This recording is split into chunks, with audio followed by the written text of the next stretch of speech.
시작하겠습니다. 지금 시간 2023년 11월 3일 금요일 오전 7시 25분을 막 지나고 있습니다. 언제나 마찬가지로 아직 구독을 신청하시지 않은 분은 그 구독을 꼭 눌러주십시오라고 하는 부탁의 말씀을 드립니다. 오늘 아침 뉴스 브리핑의 제목입니다.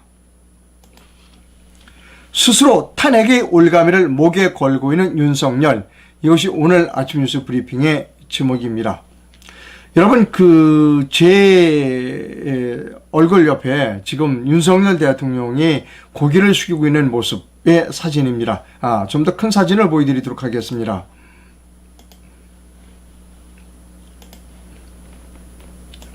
이 사진이 제가 두 번인가 방송에서 계속 인용을 했고, 오늘 세 번째 인용을 합니다.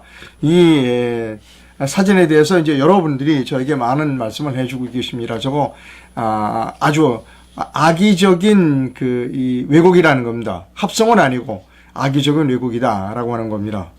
근데 여러분, 여기서 아셔야 될 것이 있습니다. 이 사진은 조중동이 이미 사용했다는 겁니다. 그러니까 저들이 악의적인 편집은 아닙니다. 합성은 아닌데 왜 이 사진을 굳이 골라 썼느냐 하는 것이지요. 이미 용산에서는 고개를 숙이면 어떤 각도에서 어떻게 찍을지를 알고 있어야 되는 겁니다. 그러니까 용산의 참모들이 조언을 했었어야 되는 거예요. 어떤 각도에서 어떻게 찍으면 어떻게 나오니까 고개를 숙일 때는 어떤 데에서 고개를 숙이고 손을 흔들 때는 어떤 데서 손을 흔들고 라고 하는 것에 대한 검토가 있었어야 되는 겁니다. 그러니까 윤석열은 그냥 국회에 가서 막 고개를 숙이고 내가 자세를 좀 변화를 보였다. 내가 지금 국회를 존중하는 자세를 보이겠다. 모습을 보이겠다 해서 고개를 숙인 겁니다. 그것이 중요하다는 겁니다. 이미 언론에 이 사진은 다 배포가 됐어요.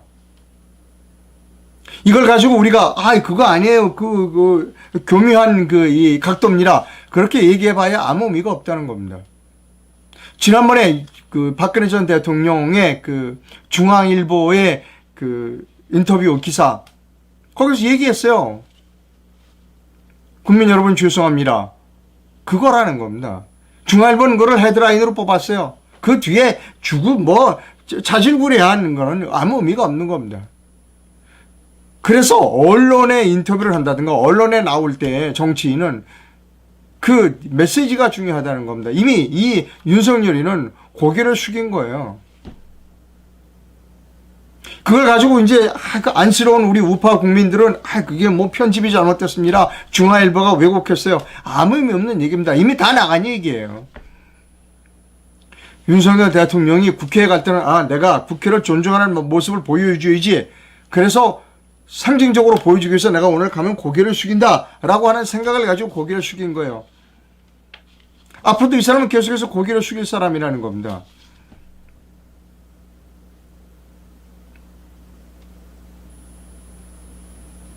이게 중요한 거예요.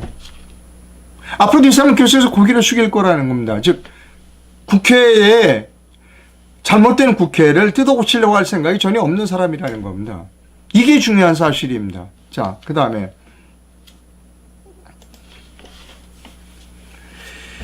오늘 아침 중앙일보에 이런 기사가 났어요.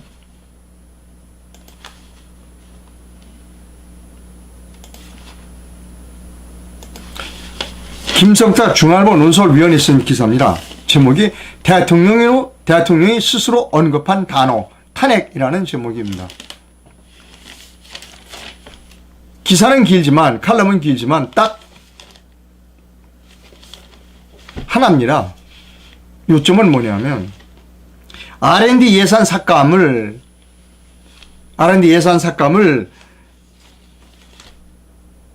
대해서 여기에 쓸 거를 여기에 쓰면 사람들이 탄핵할 거다. 그렇지만 탄핵하려면 해봐라 라고 얘기했다는 거예요. 그런데 김성탁 기자 얘기는 뭐냐면 그거 잘 이해가 안 되는데 하지만 이 R&D 예산을 놓고 대통령 탄핵을 주장한 집단은 보이질 않아.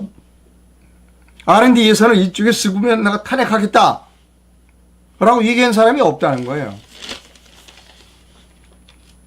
그 별로 R&D에서 이쪽으로 쓸 걸 이쪽으로 쓰면 탄핵하겠다라고 주장한 사람이 없다는 것이죠. 뚜렷이 보이지 않는다는 거. 근데 생뚱맞게 내가 R&D 예산을 이쪽으로 쓸 걸 이쪽에 쓰면 날 탄핵한다는 사람이 있어. 해보려면 해봐라는 얘기를 했다는 겁니다. 사실관계에 맞지 않아요. 윤석열 대통령이 사실을 왜곡하고 있다는 겁니다. 자, R&D에서 A에 쓸 R&D 예산을 B에 쓰면 A에 있는 사람들이 나를 탄핵할 거라고 얘기한다. 천만에 A에 있는 사람이 그런 걸 탄핵을 얘기한 일이 없어.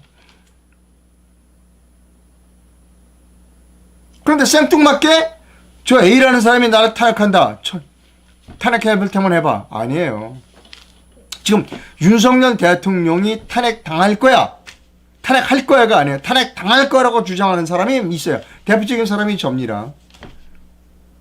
저는 탄핵해야 한다고 주장하는 사람이 아니에요. 그러나 탄핵당할 거다라고 주장하는 사람입니다. 여러분, 탄핵을 할 거야, 탄핵해야 한다 라는 주장과 탄핵당할 거야라고 하는 대단한 차이가 있습니다. 저는 윤석열 대통령의 탄핵에 절대적으로 반대하는 사람입니다. 왜? 우리나라에서 또다시 헌정사의 중단이 있어서는 안 된다는 것이지요. 탄핵이 거론되는 것을 대단히 불편해 하시는 분들이 있는데 미안하지만 그런 분들에게 제가 말씀드립니다. 불편하다고 피해가면 제가 여러 번 말씀드렸어요. 매 쫓기는 꿩은 머리를 땅속에 박아요. 지금 그 꼴입니다. 윤석열 대통령을 저는 탄핵시켜서는 안 된다. 하지만 탄핵될 것이다 라는 겁니다. 지금 윤석열 대통령은 생뚱맞은 이야기를 하고 있어요. 이 중앙일보 기자가 아주 정확하게 얘기했어요. A에 들어갈 R&D 예산을, 연구개발 예산을 B에 쓰면 A라는 사람들이 나를 탄핵할 거야. 천만에 A라는 사람이 그런 얘기를 한 일이 없다는 겁니다. 누가 그런 얘기를 하느냐? 탄핵당할 거야 당신. 탄핵당할 거야 당신. 왜?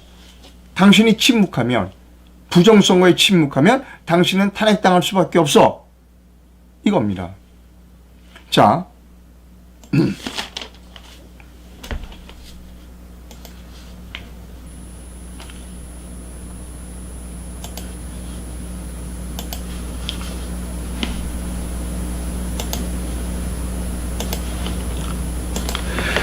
공병호 박사의 분석이에요.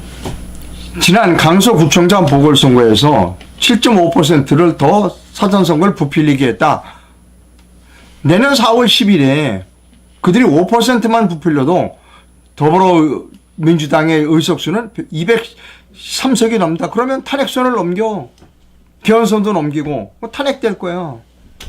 저들이 탄핵 안 시킬 것 같아? 공병호 박사도 윤석열을 탄핵하는데 동의하지 않아요. 저도 마찬가지입니다.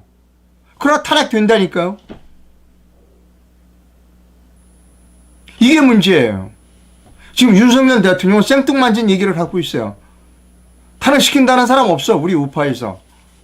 본인 스스로가 탄핵되는 올가미를 지금 쥐고 있다는 겁니다. 올가미를 자기 스스로가 목에 걸어요. 자, 오늘 이런 뉴스가 있었어요. 이런 뉴스가 있었습니다, 여러분.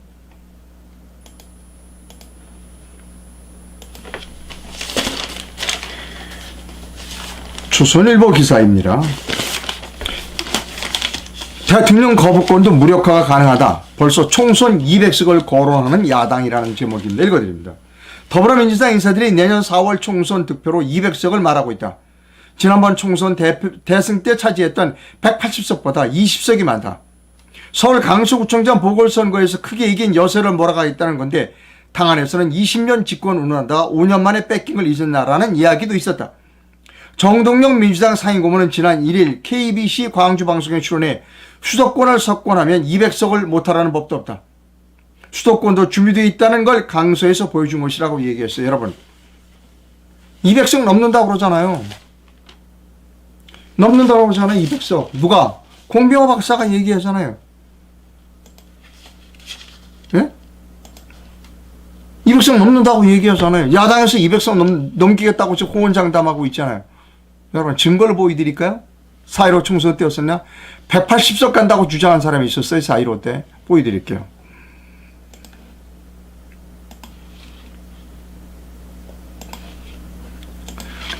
2020년 4월 11일, 그러니까 4.15 총선을 나흘 앞두고 유시민이가 이 얘기했어요. 뭐라고 한 줄 알아? 범여권 180석 가능하다. 딱 들어맞았죠, 여러분? 딱 들어맞췄잖아요. 지금 야당에서는 200석 가능하다고 얘기하고 있잖아요. 그럼 어떻게 되는지 알아요? 이렇게 되는 겁니다.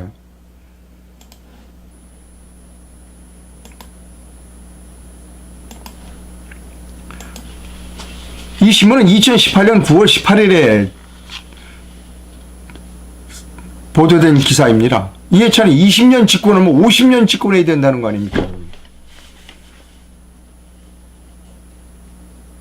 공병호 박사가 지금 주장하고 있는 게 이겁니다.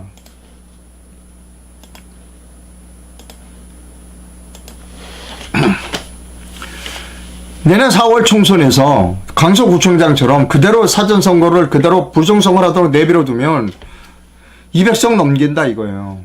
200석 넘기면 저들이 윤석열 대통령을 봐준다. 천만의 말씀. 무조건 탄핵하고 개헌할 거다. 지금 윤석열 대통령이 아무 일도 안 하고 있으면 국민을 저들의 아가리 속으로 쳐놓고 있는 사람이 윤석열이라는 겁니다.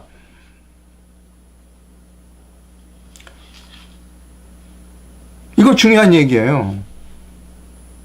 윤석열 대통령 뭐 탄핵시킬 때만 지켜봐라?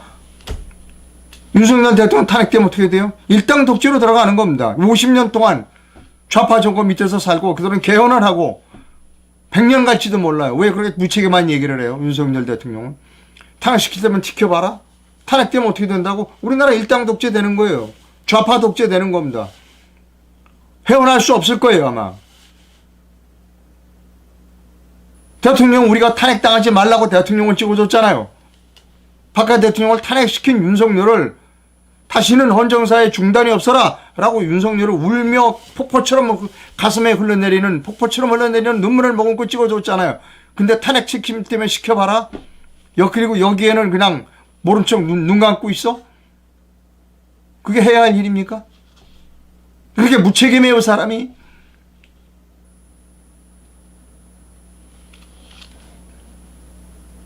저쪽은 벌써 200석 차지하겠다고 난리 아니에요.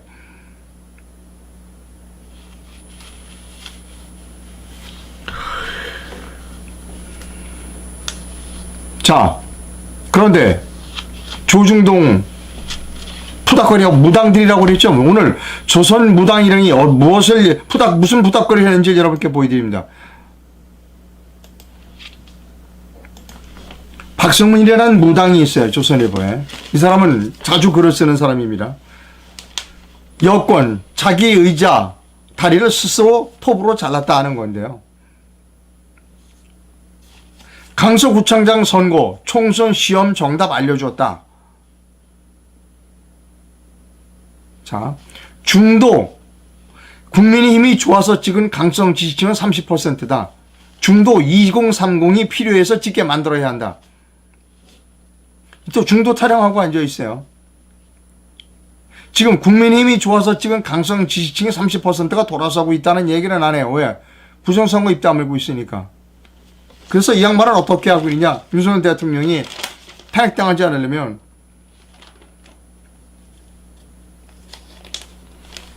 윤석열 대통령은 국민이 30%의 강성 지지만 바라보지 말고 중도층과 2030 세대의 지지를 잃어서는 안 된다. 있는 거예요. 무당입니다, 여러분. 무당 푸닥거리 하고 있다고 제가 여러 번 얘기했잖아요. 숫자를 외면하는 사람은 지금 이 순간 숫자를 외면하는 사람들은 다 무당이에요. 이 숫자 건강검진을 받았어. 이게 고혈압 수치예요. 근데 이 수치를 믿질 않아. 그냥 헛소리를 해. 그거 다 무당이라고 얘가 얘기했습니다. 조중동 다 무당이에요, 그것들. 그리고 우리나라 유튜브 중에 상당수가 무당입니다. 아니, 왜 수치를 인용하지 않지? 나와 있는 수치를 왜 인용하지 않아? 자, 이게 당뇨 수치다. 아니면 혈압 수치다. 그러면 당뇨나 혈압을 어떻게 낮출 것인가를 논의 안 해. 엉뚱한 짓만 해. 이거 다 무당이에요.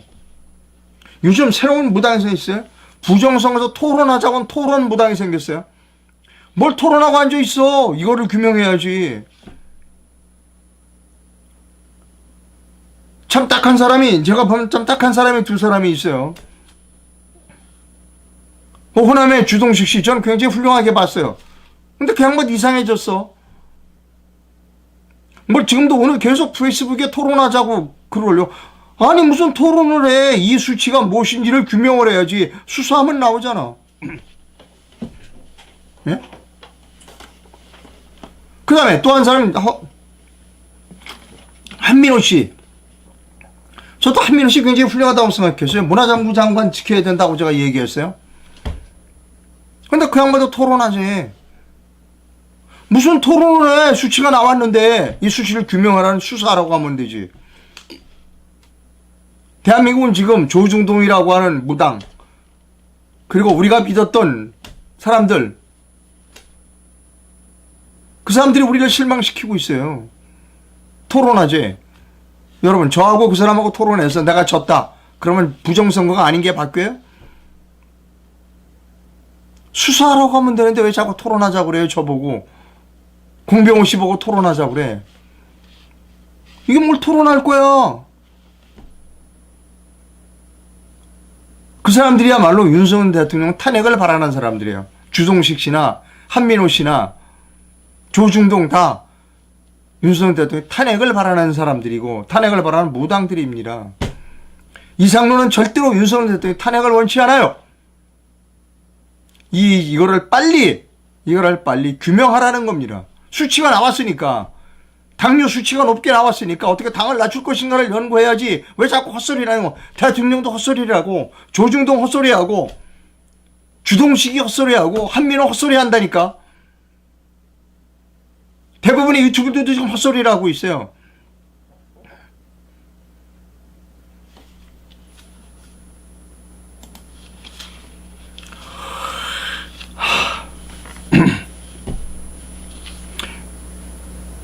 정유라가 어제 그 뉴탐사, 어제 그 이틀 전에 뉴탐사라고 하는 매체에 출연했어요.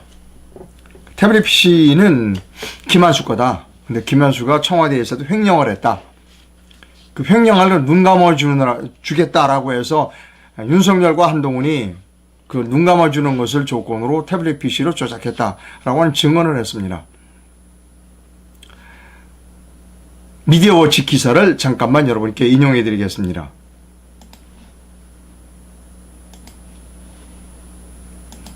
미디어워치가 어제 오후에 2시에 쓴 기사입니다. 뉴탐사 특종 보도했다. 검찰이 태블릿 조작 함구 대가로 김한수 비리를 덮어줬다라는 겁니다. 그리고 제보자 녹취가 공개됐다는 거예요. 촛불 진영의 대표적인 탐사 보도 유튜브 채널이 최소원 씨 딸 정유라 씨를 출연시켜 최순실 태블릿 조작 수사 관련 폭로 방송을 하고 나서서 촛불 진영을 중심으로 폭발적 화제를 불러일으키고 있다. 지난 1일 열린공간TV와 더 탐사의 후신인 뉴탐사는 정유라 씨를 통해서 김한수 전 행정관 측과 친분이 있다고 주장하는 손모 씨의 전화통화 녹취를 공개했다. 이른바 최순실 태블릿의 실소유자이자 실사용자인 김한수 전 청와대 행정관과 검찰 특검 간의 태블릿 조작 수사 관련 폴리 바게닝이 있었다는 내용의 폭로를 했다. 손모 씨는 김한수가 청와대 특활비를 이미 갖다 쓴 게 있는 것 같다. 그래서 아마 몇 억을 횡령한 게 있는 것 같다. 내가 알기로는 몇 억을 횡령했다. 그 횡령을 무마해주는 대가로 검찰이 김한수를 구속도 안 하고 찾지도 않는 상태로 그냥 내버려 두리는 게 딜이었던 것 같다. 즉 김 전 행정관이 태블릿 조작 수사에 함구하고 자신이 비리를 덮어주는 조건으로 검찰과 딜을 했다는 것이다 하는 겁니다. 충분히 있을 수 있는 이야기입니다. 김한수는 의심받아 마땅합니다. 김한수는 의심받아 마땅합니다. 자, 제가 저를 지금 막 윤석열 대통령의 탄핵을 언급하는 언급입니다. 제가 탄핵시켜야 한다는 사람 아니에요. 여러분 저 오해하지 마세요. 저는 윤석열 대통령 탄핵을 가장 반대하는 사람이 이상로입니다. 그러나 탄핵 당할 수 있다는 겁니다. 자, 그래서 저를 비난하시는 분, 탄핵, 어찌됐든 탄핵이라는 단어를 쓰는 거에 대해서 저를 비난하시는 분이 많은데, 제가 처음에 또 말씀드렸어요. 윤석열 대통령이 후보로 나왔을 때부터 당신이 정말로 대통령이 되고 싶으면 지금 털고 가라. 여러분 수천 번 들으셨을 겁니다. 뭐 수백 번 들었을 거예요. 제 방송 통해서. 여러분 탄핵 과정에서 저 윤석열의 잘못을 부인하지 않겠습니다. 인정하라고 그랬어요. 그러나 여러분께서 저를 대통령으로 만들어주시면 결자 해지하겠습니다. 라고 얘기를 하라고 그랬다는 겁니다. 여러분 그거 들으셨을 거예요. 그래서 대통령이 되자마자 최소문이 석방하고 그 다음에 태블릿 씨 그거 잘못됐다. 네, 변희재한테도 사과하고 잘못된 거 바로 잡겠다. 그리고 선거 제도 바로 잡겠다라고 했었어야 된다는 거예요. 그러면 지금 이렇게 고뇌에 몰리지 않아요. 지금은 여러 사람한테 끌려다녀. 태블릿 PC 가지고 지금 누가 협박하고 있냐. 이준석이가 협박하고 있어요. 끌려댕겨 이준석이한테. 송영길이한테 끌려댕겨. 이재명이한테 끌려댕겨. 왠지 겁이 나는 거야. 탄핵당할 것 같으니까.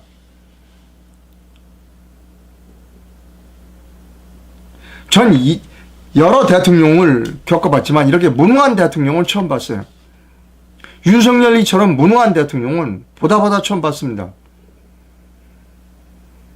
무능하면 탄핵당한다. 봤잖아요. 박근혜 전 대통령 때 봤잖아요. 무능하면 탄핵당하는 거예요. 또 박근혜 대통령 얘기하니까 왜 박근혜 대통령이 무능하냐라고 또 비난할 분이 있을지 모르지만 무능한 건 무능한 거예요. 지금 윤석열이는 박근혜보다 훨씬 더 무능하다는 겁니다. 그리고 무당들이 그걸 지금 푸닥거리를 해주고 있어.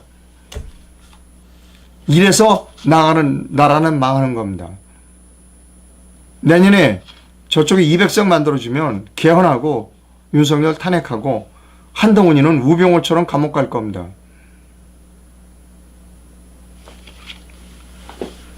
숫자로 외면하면 큰일 납니다. 자, 안민석 정유라 얘기가 나왔으니까 안민석에 대한 말씀을 드려야 될 것 같습니다. 최순실 명예훼손으로 기소됐다는 겁니다. 안민석이가. 동아일보 기사입니다. 더불어민주당 안민석 의원이 박근혜 정부 국정농단 사건에 연루된 최서원 씨가 해외에 수조 원의 자산을 은닉했다는 등의 허위 사실을 유포해 명예를 훼손한 혐의로 재판에 넘겨졌다. 이 사람 감옥 가야 돼요. 아니면 지가 300억 300조라고 그랬던가요? 찾아오던가 독일에 가서. 여러분 다음에 총선대 이 양반 국회의원 또 될까? 될 거예요. 될 겁니다. 됩니다. 어떻게? 지금 현재 선거제도를 그대로 두면 이 양반 또 됩니다. 자, 다음 뉴스 갑니다.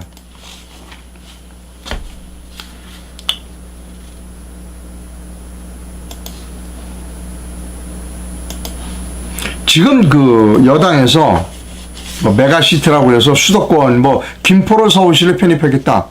이제 난리 났어요. 이제 고양, 남양주, 구리, 과천, 의왕 이런 데가 다 서울로 편입시켜달라고 그래요. 그래 수도권 신규 대단지 유권자 140만 명입니다. 자, 여러분 저는 도시 전문가이고 부동산 전문가라고 말씀드렸습니다. 지금 여당의 이러한 그 메가시티 전략은 총선 전략이라는 겁니다. 정치적인 판단이에요. 정치적으로 판단하면 대단히 어려워진다는 겁니다. 저는 항상 말씀드렸어요. 수도권에 몰려 살아야 된다. 특히 서울에 몰려 살아야 된다는 주장을 폈어요. 그러나 그것이 서울 행정구역을 반드시 서울로 만들 필요는 없는 겁니다. 자, 이런 문제가 생기면 제가 이것의 문제점을 지금부터 두 가지만 설명드립니다. 행정구역이 어떻게 되든 실질적으로 메가시티가 돼야지 행정구역만 서울로 만들어주면 땅값만 올라가요. 두 번째로 이제 이게 서울로 만들어주면 이 주변에 있는 도시 사람들이 인프라를 서울처럼 갖추어 달라고 요구할 거예요. 그러면 망하는 겁니다. 망하는 군데가 두 군데. 어디 가면 서울의 강북이 망해요. 여러분 중량구 이런 데 한번 가보세요. 지금 서울은 가장 중요한 게 서울에서도 낙후되어 있는 강북을 개발해야 할 필요가 있어요. 그런데 이제 주변에 있는 데서 나도 서울이야. 거기 개발해줘. 지금 이러한 것은 뭐냐면 서울의 강북을 더욱더 낙후시킬 가능성이 다분히 높고 자원을 쓸데없이 자원 배분에 실패할 가능성이 높다는 겁니다. 서울이라고 하는 평정구역을 바꾸지 않아도 메가시티를 만들 수 있는 방법은 충분히 있어요. 그건 연구를 충분히 해야 돼요. 하지만 그런 연구 없이 그냥 평정구역만 서울로 만들어주겠다? 심각한 문제를 갖고 온다고 제가 여러 번 말씀드립니다. 그쪽에 부동산가가 오르고 그쪽에 인프라 만들어달라고 얘기하고 그쪽에 인프라 만드는데 돈이 들어가고 대신 서울의 강북을 그리고 낙후지역 강서 그런 지역은 더욱더 슬럼화될 가능성이 높다는 겁니다. 자, 오늘 조선일보에 아주 커다란 특집이 실렸어요.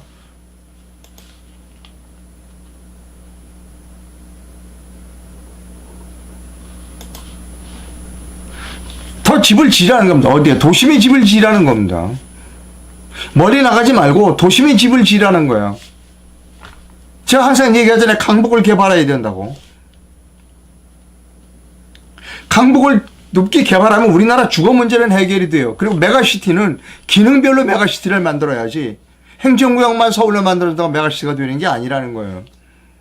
여러분 제가 좀 말씀드립니다. 새벽 한 4시에서 5시 사이에 수도권에서 서울로 들어오는 버스를 한번 타보세요. 5시, 4시에서 5시 사이에. 지하철은 안 다녀요. 버스는 다닙니다. 거기에 많은 분들이 타고 계세요. 대부분이 그분들이 서울로 들어오는데 대부분이 건물 관리, 건물 청소에 종사하시는 분들이 많습니다. 왜? 대도시 빌딩에 사람들 출근하기 전에 미리 와서 청소를 해야 되기 때문에 그런 거죠. 솔직히 그분들은 어디 살아야 되느냐? 서울 시내에 살아야 되는 거예요. 그럼 어떻게 되냐? 서울 시내에 집을 더 져야 하는 겁니다. 서울 시내 강북 가보세요. 중량구 가보세요, 여러분. 제가 자꾸 중량구 말씀드려 죄송한데 그걸 재개발해야 되는 거예요. 자, 뭐 수십 번, 수천 번 말씀드려도 잘 되지 않습니다. 자, 저는 오세훈 시장과 그 다음에 원희룡 국토부 장관이 도대체 무엇 때문에 주택정책을 무엇 때문에 하고 있느냐, 재개발을 하고 있느냐 의심이 갑니다. 그 사람들. 공부 지겹게도 안 하는 사람이 오세훈과 원희룡이다라는 말씀을 여러 번 드렸어요. 자, 오세훈이 이런 포럼을 연대요. 지방자치제 최초로 안보 포럼을 개최한다는 겁니다. 좀 읽어드립니다. 동아일보 기사요. 1000만 시민이 생명과 안전을 지켜야 할 지방자치단체로서 안보 문제를 계속 다룰 생각이다. 오세훈 서울시장은 2일 오후 시청 3층 대회의실에서 열린 이스라엘 하마스 전쟁으로 본 서울시 핵미사일 방호 발전 방향 포럼에서 이같이 밝혔다는 겁니다. 이거에 대해서 매일경제신문은 좀 더 깊이 있게 다루고 있습니다.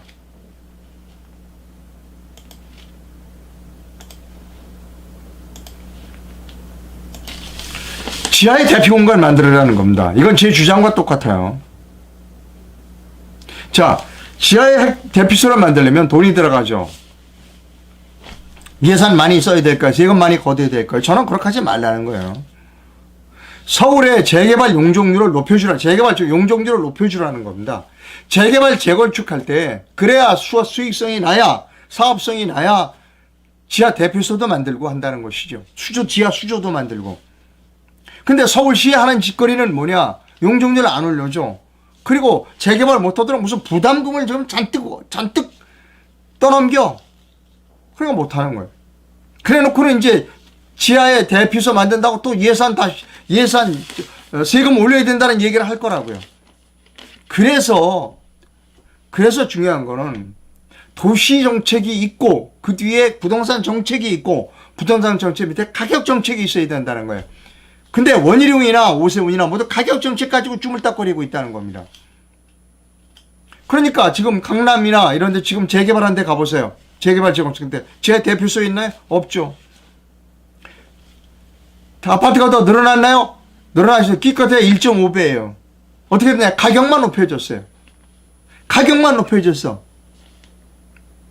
지금 원희룡과 오세훈의 재개발 재건축 정책은 어떻게 하면 주택가격을 높일 건가를 연구하는 사람들이라고, 그리고 잘못되어 있는 재개발 재건축 때문에 또다시 지하에 방공을 만든다고 예산을 더, 세금을 더 거둬야 된다고 할 사람이 오세훈과 원희룡이라는 겁니다.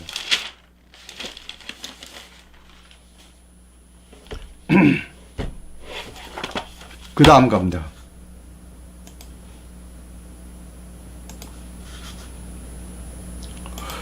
여러분, 매우 중요한 재판이 열립니다. 이거 제가 여러 번 말씀드렸어요. 여러분, 이거 읽으실 수 있어요? 유언장입니다. 누가 누구에게 무엇을 상속한다라고 읽을 수 있어요, 여러분?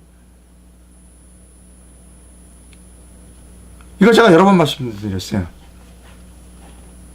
자, 이 유언장에 관한 매우 역사적인 재판이 10월 16일 2시 15분 서울중앙지법 동관 558호에서 열립니다. 우리나라 판사들처럼 실력이 부족한 사람들은 이거 잘 보인대요. 근데 선진 외국의 문명 국가의 판사들은 이거 안 보인대. 그 사람들 얘기는 유언장은 한자 또박또박하게 보이지 않으면 유언장으로 인정하지 않는다는 게 선진국 국가 판사들의 견해예요. 우리나라 판사들은 아니 그거 안 보여도 돼. 저 사람이 저건 우리 아버지가 우리 엄마가 나 물려주기로 했으니까 그 사람 네 얘기가 맞아. 이게 우리나라 판사들입니다. 선진국의 판사들은 그렇게 판결을 안 해. 거듭 말씀이지만 유언장이 한자 똑바로 보이지 않으면 증언으로서 유언장을 대신하거나 보충할 수 없어요. 그게 선진국의 판사들의 공통된 견해예요. 우리나라하고는 달라. 우리나라 유언장이 보이거나 안 보여도 상관없어. 판사들이 안 보여도 돼. 저 사람 말이 맞아. 이게 대판사예요. 자, 과연 그 말이 맞는지를 올해 그러니까 11월 16일 2시 15분 16일이면 다음 주 목요일이네요. 서울중앙지법 동관 558호에서 열립니다. 자, 유언장이 잘 보이지 않을 때 그것을 유언으로 인정할 것인가 아닐 것에 대한 역사적인 판결이 11월 16일 날 이루어집니다. 여러분, 혹시 이런 문제로 관심이 많은, 요즘 유산에 관심이 많으니까 유산 상속에 꼭 참관을 해서 같이 이거 이제 띄워놓을 겁니다. 판사가 이거 읽는지 못 읽는지 한번 보세요. 판사가 못 읽어. 그러면 끝나는 거예요. 그런데 판사는 못 읽고 안 봐. 우리나라 판사는. 자기가 못 읽으니까. 저 사람이 유산해주기, 상속해주는 게 맞다. 라고 하는지 아니는지를 확인하세요, 여러분. 그리고 기자. 그 법원 출입 기자도 여기에 한번 가보시기 바랍니다. 우리나라 매우 중요한 판결이니까 유언장에 관한 매우 중요한 판결입니다.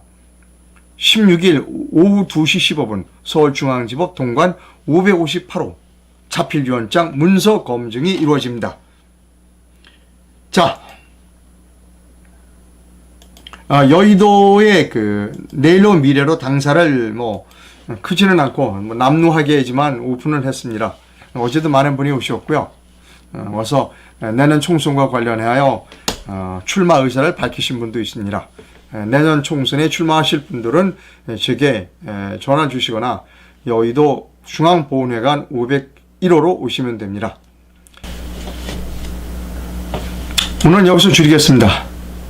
네, 내일 뵙도록 하겠습니다. 방송 시청자 여러분 대단히 감사합니다.